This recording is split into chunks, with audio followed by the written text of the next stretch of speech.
Hello everyone, Geo here, and we're back in Arma 2, another tutorial video thing for you guys that I wanted to make.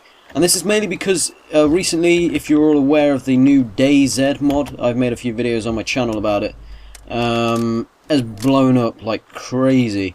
And I just wanted to make another tutorial for you guys just to explain a few more like little tips and tricks on what to do, because obviously the DayZ mod is like blowing up, and people aren't knowing how to play the game, which is never good when you're in a zombie apocalypse. But this is also just a tutorial to help you guys if you want to play some proper military combat. But in this episode, as you can see from the title, this is going to be a tutorial on how to drive and how to fly vehicles. Now, I've deliberately joined a server which has no people on, so we're not going to be interrupted by people running into us or stealing anything we have. This is going to be, you know, just me on a server kicking ass.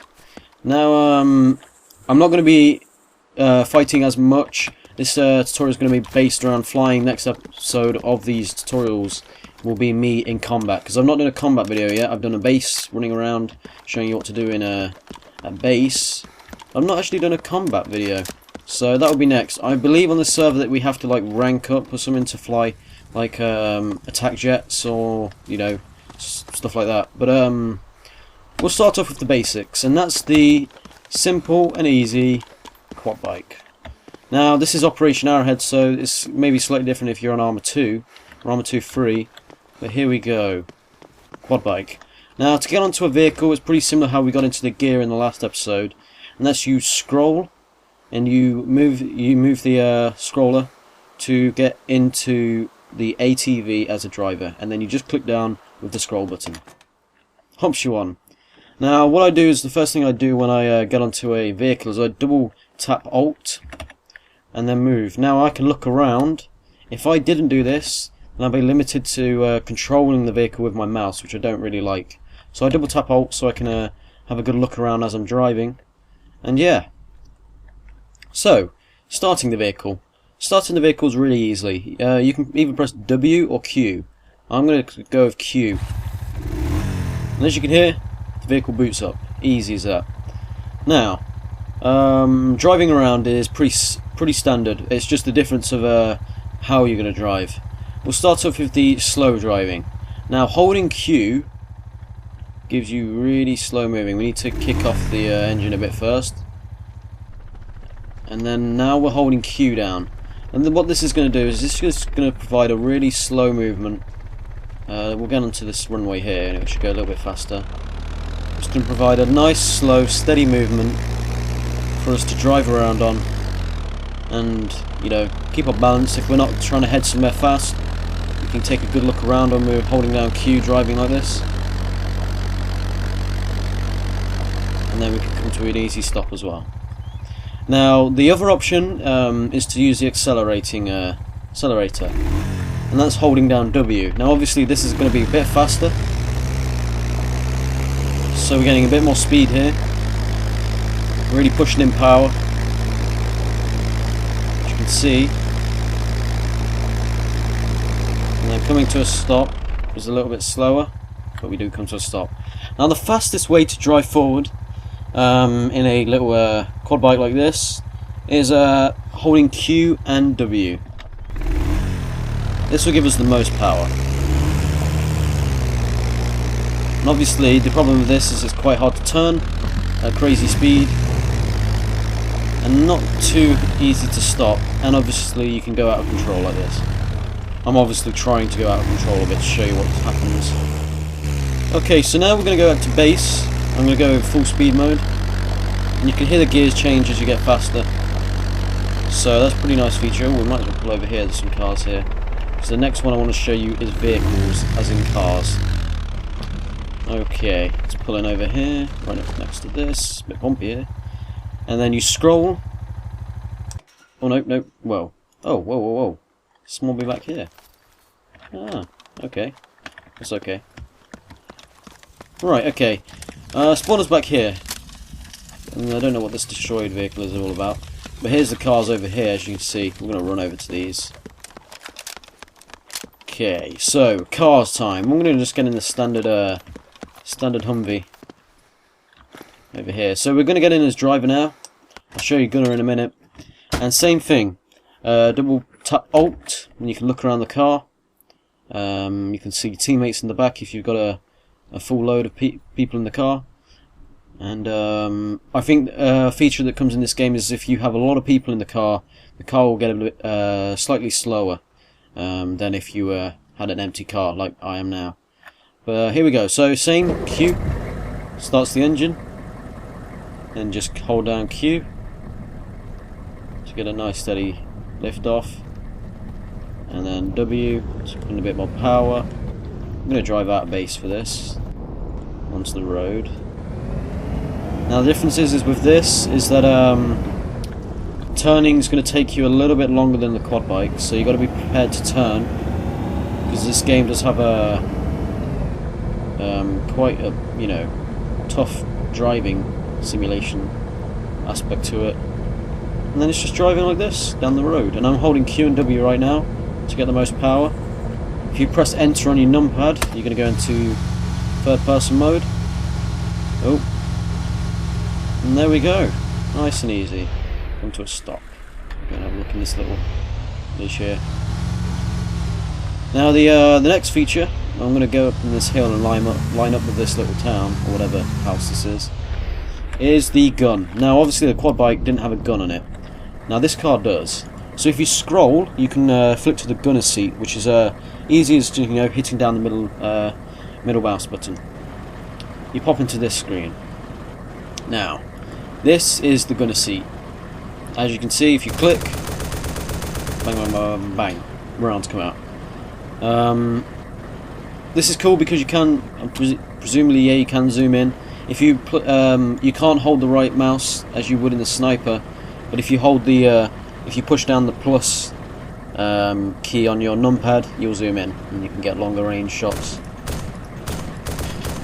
And you can indeed, if you, I think I covered a sniper in the last episode, but you can change your zeroing on this as well. If you press the page up and page down.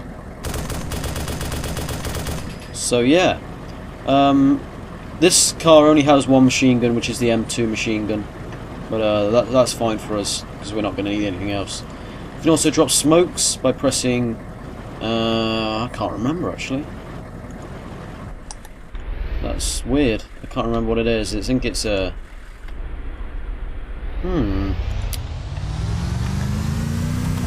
I genuinely cannot remember what it is. I'll go and look that up after the tutorial. You can look that up yourself. I'll probably show it in another tutorial in the future, but that's not too important at the moment. But yeah, there we go. If you look in the top left corner, I'll cover up the little GUI. You've got the petrol or the gas in your vehicle. On the left, that's the big bar. If you're looking at the top right hand corner now, that's the bar of fuel. Obviously we've got pretty much full at the moment, so we're not too worried about that. You've got the hull, the engine, the fuel, so your fuel tanks can be destroyed. If that happens, then you obviously your vehicle's going to get shut off, and your wheels obviously. So they'll change colour if you get I think I can show you by crashing. No. Oh, I think the wheel changed colour a little bit. But they'll change colour, and when they go to red, that's when you need to be worried. So yeah. Right, let's go back into base now. Drive in. Okay. Whoa, whoa, whoa, whoa, whoa, whoa. As I said, you need to be prepared, because if the wheels spun all the way around this way, you've got to remember you've got to turn it the other way as well. Right, tanks is next. We're going to go for some tanks. So let's engine off here and hop out. So here we're going to run over to a tank and get in as a driver. Now, oh yeah, as I said, guys, the server obviously has, like, you have to be a high rank or something to use it, which should be kind of annoying, I guess. But we're going to have to miss tanks out then. Tanks are pretty much similar to cars. I'll try and show it in a future episode, which I'm not on this server. But yeah, that's how tanks work, usually. It's really similar to cars, except for the interface, obviously, inside is a bit different. that's about it. Okay, now we're going to go to helicopters. Now this is one that I really want to cover up for you guys, because this is one that gets to everyone. I'm going to start off with the little bird, as it's the smallest and the easiest to start off with. Now, don't be fooled by this. It's floating, by the way. I don't know if I can make it stop floating. There we go. Don't be fooled by this this chopper. You might be looking at it and be like, oh, okay, this is going to be so easy to fly. I'm just going to hop in, take a whole team across, the desert, and it should be easy enough. That is crazy. Don't think that, because that is what gets you killed. Because this is actually incredibly hard to fly if you have never flew before. So I'll show you off for now how we do this. We get in as a pilot. So instead of like the driver, like the old one, we get in as a pilot. We hop in like this, and then there we go. So same with the double tap alt, so we can look around. This is if you're transporting. If you're going to be firing, you need to keep your aim on so you can shoot. But this vehicle doesn't have any guns, I don't think. No. Easy lift-off chopper. Good thing about this chopper is that if you're taking it into close quarters in air, then going into a base is pretty quick, because they miss you quite easily. So to start up the engine, we press Q like I just did. You'll notice the rotor start to spin. The dust start to lift up from the ground. And as this, you'll know when it's about to go, because it will just make a solid, stable noise. And yeah, we're about there now. So now we're in the position where we can actually take off. Now, flying this isn't as easy as driving a car, I guess. It's quite a bit more difficult, especially if you're pressured with a person in the side or on the side of the chopper, because you have little seats here. It's quite a lot of pressure to be carrying someone, because if you get them killed, it counts as team kill, unfortunately, unless you get shot down. So, you need to know what you're doing if you're going to fly. Don't just go and fly because you want to or it looks cool. Be prepared, especially if you're going to have someone in the side. I recommend first time flying is not to bring anyone in. If you see someone else get in, just get out and don't fly, because it will, it'll really annoy them if you crash. But yeah, so to start off, we're going to go ahead and we're going to select auto hover. So same with the middle mouse, you click that down, and it should say now auto hover off, which allows you to switch it off if you wanted to. So if it says off, that means it's on.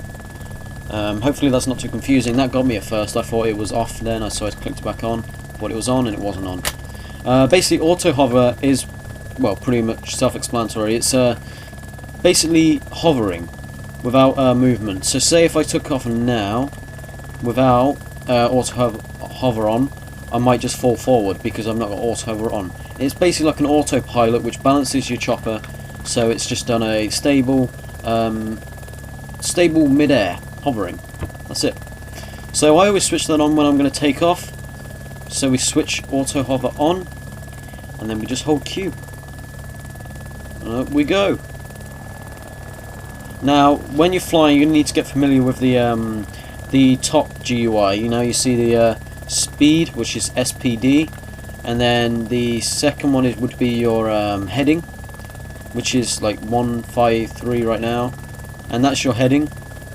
So I'm at a heading of 234 right now, and then I'm at an altitude of 63. That's above sea level. No, or is it above sea level? No, actually I think it's above ground level, which is pretty cool. But one of the vehicles is above sea level. I can't remember which one it is, but this one shows above ground level. So I'm 63. I think it's feet in the air right now. Some in meters. I'm not too sure about that. I highly doubt. Whoa. Okay. Yeah. Okay. So then we've got our compass at the top as well, which is pretty useful, especially if you're in veteran mode or something where you don't have a task marker. If you looked in the last episode, I'm not sure if I covered it, but if you open up the map, you can set your task. So if you go into tasks here on the map, you press M to bring up the map, click tasks, and then this says Seize Falar. Now this is domination game mode, by the way, so not all game modes are the same. You might not have tasks in some game modes, but yeah. So let me set this kind of task. Okay. Right. So now we can see if... Oh, I'm rotating, by the way, with C and X. This is your rudder. Allows you to use the pedals. Well, you can't see that you're using the pedals, but you are using the pedals to rotate. And yeah. So now we see that we're 5,000 meters away, or nearly 6,000 meters away from the objective we need to get to. Now, because we've turned auto hover on, if we press forward, it's just going to push us back when we let go, because it's trying to stabilize the chopper for us. We want to turn this off now, but we need to get to a nice altitude. Now, when you've taken off, I recommend you get to at least 60, but I'm going to go all the way to 100 up here. So we've got a good height up here now. So we've not got any risk of crashing into anything on the ground, and we're pretty safe up here. Now I'm going to turn auto hover off. Here we go. We're just going to fly by pressing W, which will push your chopper forward. Now don't be discouraged by it being pushed forward. Your altitude may lower because obviously you're going, forward. Whoa, whoa, whoa, whoa! What the hell was that? Anyway, you just quickly tap W to bring yourself forward, and make sure you're looking at the speed. Now you want to be flying at around 100 minimum, because any less than that's really, really slow for a chopper anyway. So you just want to keep your speed at that. And these little birds are known for being really slow. So you can press A and D to rotate. Someone's trying to shoot me, I think. Anyway, A and D to move your chopper like this from side to side. Then you've got C and X to rotate that way, but that's not going to move you too much. That's works better when you're stationary. So now we're going to go ahead and land this. Now landing's quite tough on this game, because if you land in too hard you're going to blow up. If you land in too soft it's going to take you ages. So, and if you're taking ages you've got a chance to be shot down, especially if you're right at the objective. So we need to go in now, nice and light. Now, when you see where you want to land, so I'm going to land on one of these helipads. You hit auto hover on. Now this is going to lift your chopper up. Now luckily, because we're in a little bird, it will be nice and easy to bring it back to a 0 speed. And then we hold Z to bring us down. And that will just bring us all the way down. All the way down. And then before we get to the bottom, we just want to lift up a bit. And then with auto hover on still, we want to just tap forward to bring us forward a little bit. This is a really slow landing, by the way. If you're at an objective, which I'll show you in the next episode, trying to land like this is going to get you killed. So you just want to be nice and simple. I'm just going to try for a nice landing. And you need to tap between Z and Q to make sure you don't land in too hard. Bring yourself down. Can bring ourselves a little bit forward. Get a nice landing. Obviously this is really slow. Drop us down now. And bang. Now as soon as you hit the floor you want to go engine off, so you don't take off by an accident. That'll bring you down, and now you can hop out. So there we go.